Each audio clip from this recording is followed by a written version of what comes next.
Hello guys, welcome back my YouTube channel Deep Kamal electrical hints. Guys आज की इस video में हम जानेंगे जो हमारे घर के होम अप्लायंसेस होते हैं, जो घरों में हम इलेक्ट्रिकल उपकरण यूज करते हैं, जैसे press, heater, geyser, washing machine, cooler, AC, fridge. उनके अंदर जो 3 पिन टॉप लगा होता है, उस 3 पिन टॉप की अर्थिंग की पिन मोटी और लंबी क्यों होती है और न्यूट्रल और फेस की पिन छोटी और पतली क्यों होती है। गाइज यहाँ पर मैं एग्जाम्पल के लिए एक प्रेस ले लेता हूँ और इस प्रेस के अंदर जो 3 पिन टॉप लगा है उसके अंदर अर्थिंग की पिन मोटी और लंबी क्यों है और न्यूट्रल और फेस की पिन पतली और छोटी क्यों है। उदाहरण के लिए मैंने यहाँ पर एक स्विच बोर्ड ले लिया है और जैसे ही मैं स्विच बोर्ड के अंदर इस 3 पिन टॉप को लगाता हूँ तो सबसे पहले अर्थिंग की पिन सॉकेट के अंदर प्रवेश करती है और उसके बाद न्यूट्रल और फेस की पिन सॉकेट के अंदर प्रवेश करती है। गाइज कभी कभी क्या होता है कि न्यूट्रल और फेस की कोई एक वायर जब हमारी प्रेस की बॉडी से टच हो जाती है या इसका एलिमेंट शॉर्ट हो जाता है और शॉर्ट होकर वह बॉडी से टच हो जाता है तो हमें इलेक्ट्रिकल शॉक लगता है। क्योंकि आपने देखा होगा कि जब हम प्रेस करते हैं तो कभी कभी हमें प्रेस से इलेक्ट्रिकल शॉक लग जाता है। उसका यही कारण होता है क्योंकि हम अपने घरों में अर्थिंग नहीं कराते, इसलिए हमें अर्थिंग करानी अनिवार्य है।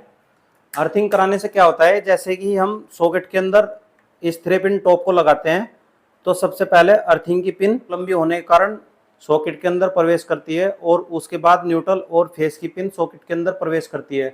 जैसे ही हम स्विच ऑन करते हैं तो करंट अर्थिंग की पिन के रास्ते होते हैं भूमि के अंदर पहुंच जाता है, क्योंकि इसके अंदर रेजिस्टेंस कम होता है और जहां पर एरिया अधिक होता है वहां पर रेजिस्टेंस कम होता है। रेजिस्टेंस क्या होता है गाइज, इसको मैं यहाँ पर एक उदाहरण से समझा देता हूँ।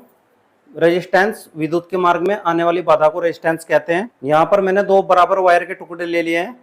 आप देख सकते हैं कि यह वायर का टुकड़ा पतला और यह मोटा है, तो इसके अंदर ज़्यादा इलेक्ट्रॉन प्रवाह होंगे और इसके अंदर कम होंगे।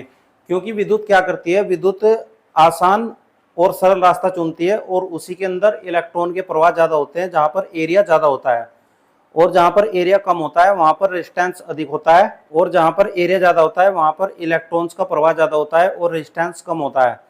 इसके लिए मैं एक उदाहरण और आपको समझा देता हूँ। जैसे कि आपने देखा होगा कि हमारे आसपास से कोई नहर गुजरती है तो वहाँ पर जो खेत होते हैं तो खेत वाले क्या करते हैं कि खेत में पानी देने के लिए एक रास्ता बना लेते हैं, और यदि वे छोटा रास्ता बनाते हैं तो उसमें कम पानी बहता है, और बड़ा रास्ता बनाते हैं तो उसमें ज़्यादा पानी बहता है और आसानी से बहता है। इसी तरीके से ही इलेक्ट्रॉन का प्रवाह भी होता है। गाइस जैसा कि आप देख सकते हैं यहाँ पर एक कूलर रखा हुआ है, और यदि इस कूलर की न्यूट्रल या फेस की वायर इसकी बॉडी से टच हो जाती है तो हमें इलेक्ट्रिकल शॉक लग सकता है, और उसी इलेक्ट्रिकल शॉक से बचने के लिए हमें अपने घर में अर्थिंग करानी चाहिए। क्योंकि जैसे ही हम इस 3 पिन टॉप को इस सॉकेट के अंदर लगाएंगे, जैसे हम स्विच ऑन करेंगे और कोई फेस इसकी बॉडी से टकरा जाता है तो वह अर्थिंग के रास्ते होते हैं तुरंत भूमि में प्रवेश कर जाएगा, इससे हमें इलेक्ट्रिकल शॉक नहीं लगेगा। तो गाइज आज की इस वीडियो में बस इतना ही।